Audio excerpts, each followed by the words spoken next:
Searles will whip that one into right. The right fielder going back on it. Mateo unable to make the play. Anthony Searles has himself an extra base hit, thinking 3, and Searles has a chance for the single, the double, and a stand-up triple. As that one's chopped up the middle, could be 2, awkwardly to the right of the bag. The throw from Lopez, and it's a 4-3 double play.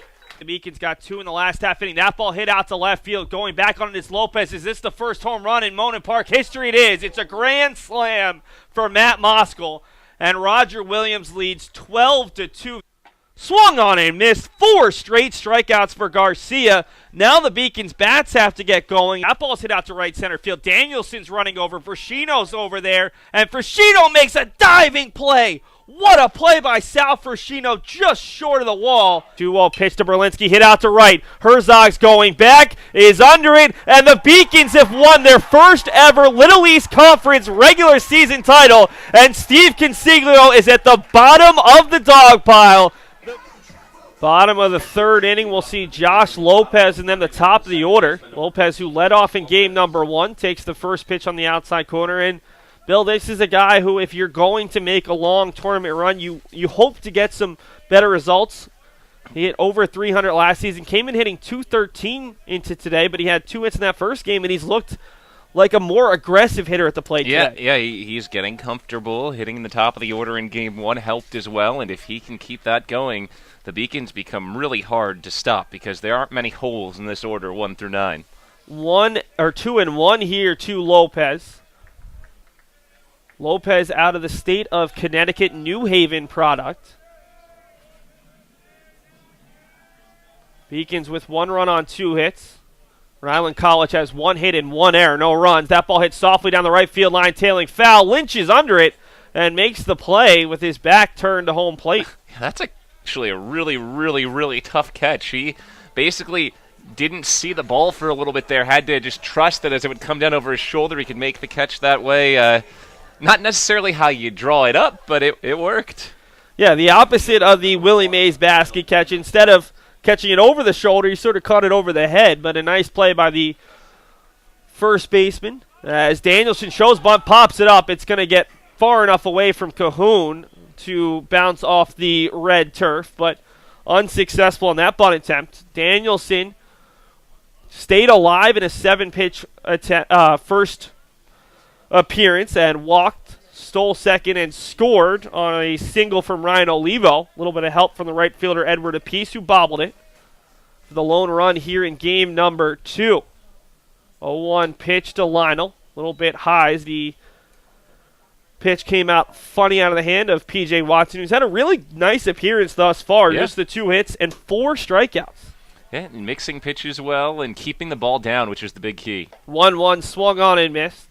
The only thing that's really cost him was that leadoff walk to Danielson in the first, and then Danielson taking second on a steal, scoring on a base hit.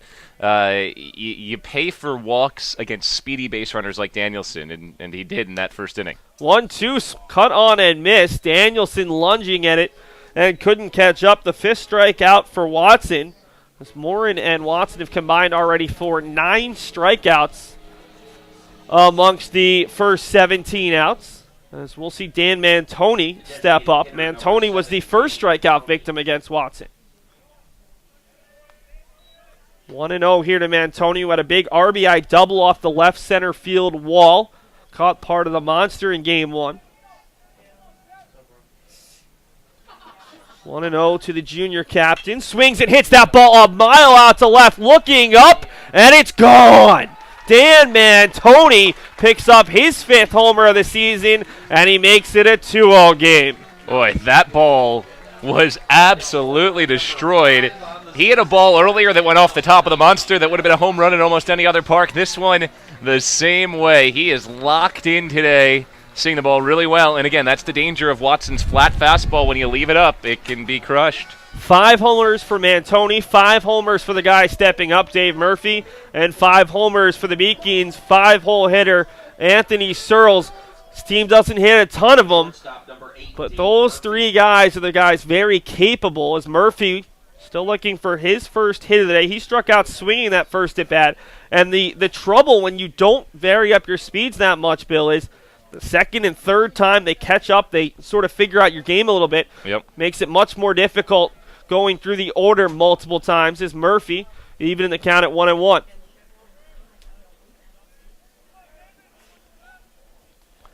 Watson trying to keep this score at 2-0 is a breaking ball beautifully painted on the corner. 1-2. UMass Boston with one in the first, one in the third in support of J.T. Morin. 1-2 offering to Murphy, fouls it back. Still trying to find his timing today. That was a much better cut, though. Fouling the ball straight back means you're right on it timing-wise. He'd been a bit out on his front foot throughout the first 6 at-bats today. So that gives you some good positive feeling moving forward what he just did there. Swings and misses, and that's his 4th strikeout of the day. As Murphy still trying to figure things out. Head to the 4th. UMass Boston 2, Rhode Island College 0 here on the Beacons Broadcast Network.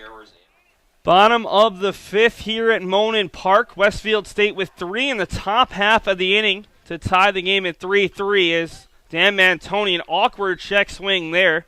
Bounces off the netting behind the plate and over to Dave Murphy in the on-deck circle. It'll be 2-3-4 for UMass Boston here in the bottom of the 5th as they look to take the lead right back.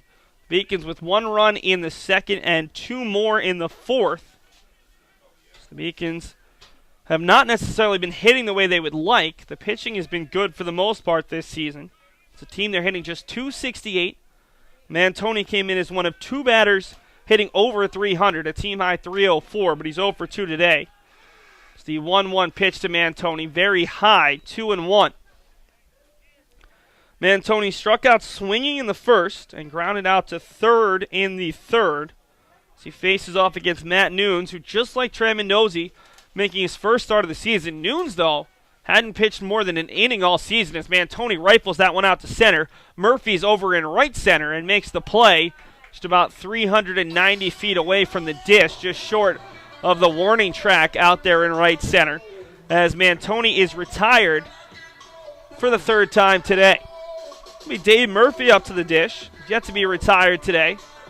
2-out walk in the first, and a double out to right field in the corner. In his last at-bat, he was stranded out there at second. Murphy has a team-high 9 doubles on the season, including 5 over his last 4 games. Lionel Danielson waiting on deck. The Beacons look to grab the lead right back. A lot of respect for Bobby Tramondosi and what he was able to do, but he won't get the win either way today. Only able to go 4 2/3. Brian Kaufman currently the pitcher who's in line for the win if the Beacons can take the lead. It's the 2 teams identical line scores right now. 3 runs apiece, 6 hits apiece, and no errors.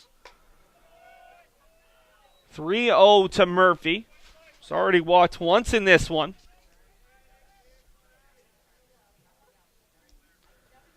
Murphy on the season came in with an on-base percentage just under 400. Might be over that mark, and he probably helped himself a little bit more right there. His 2nd walk of the day and a double. As it'll be Danielson to step up. Danielson, the sophomore out of St. Croix, Virgin Islands. Seen Murphy reach base 3 times today. He didn't attempt to steal a base in his first 2 trips on the bases. He's 3 for 3 on the year. First pitch to Danielson, bounces up there. Nice job by Morehouse to stop it. And then he picks it up for ball 1. Danielson tied with Anthony Searles for the team lead with his 12 RBI. Does have 3 doubles on the season. A double here would likely give the Beacons the lead right back. Murphy takes off, swing and a miss. Morehouse is thrown on the right side. And no, the tag not applied there by the shortstop, Dunn. If that ball was on target, Murphy was dead to rights. Instead, the ball too far down the right side. It would have been okay if it was maybe a foot or 2 to the left. Instead, Murphy has the base stolen, his 4th of the season.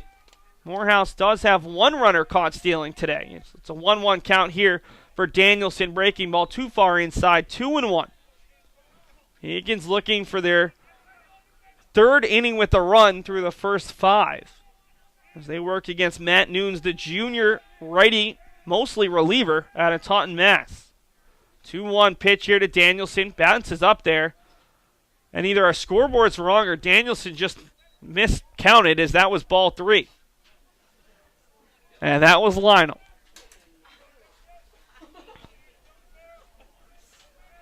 Alyssa DePippo behind the scoreboard today, doing a great job, as she's done throughout this homestand.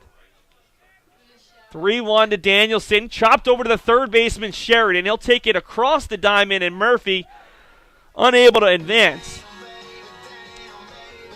And it's up to Anthony Searles. 2 outs in the inning. Murphy walked with 1 down and took second with a stolen base as fans continue to trickle in. See a lot of fans buried under blankets with their hoods on as the wind is blowing in towards the plate right now. Number 3, Anthony Searles. Searles is perfect today. A single and a double. 2 runs scored. Looking to continue his pursuit of the cycle. Chris Fowler waits on deck. 1-0 pitch, bounces up there. Morehouse is a very good defensive catcher. Gotta give him a lot of credit. Senior out of Westfield, Massachusetts, has done a good job keeping everything in front, despite the fact that Matt Nunes has bounced quite a few pitches in the red turf in front of home plate. As Searles swings through that pitch, and it's 2-1. Both Nunes and Tramendozzi gotten a lot of swing and misses today. Beacons have already gone to the pen as Brian Kaufman retired the final batter in that 5th inning as Searles takes the pitch for strike 2. 2-2, 2 down here in the bottom of the 5th. We're all tied at 3s. Dave Murphy out there at second base. He walked and stole second. 2-2 offering to Searles. That one's down Main Street but low, and the count runs full. Some of the Westfield State fans in front of us don't necessarily agree. As the count runs full, Westfield State does have a reliever up in the pen. This is Nunes' longest outing by far, as Searles will whip that one into right. The right fielder going back on it. Mateo unable to make the play. Anthony Searles has himself an extra base hit, thinking 3, and Searles has a chance for the single, the double, and a stand-up triple. An RBI triple for Searles as Don Mateo got turned around, and Murphy easily scores. It's a 4-3 Beacons lead. It's a difficult play for Don Mateo, who's not necessarily used to right field. And now we'll see a meeting at the mound, and that might do it for Nunes, as Nunes just had such a good outing, able to withstand the cold and go 4 2/3 just as Tramendozzi did. And now we'll see a reliever come on for Westfield State. And the Westfield State supporters giving Nunes a nice round of applause, as he deserved it. I've been very impressed with both of these relievers going much longer than their season high. We'll bring you the numbers and the name of the new Westfield pitcher after this audio break.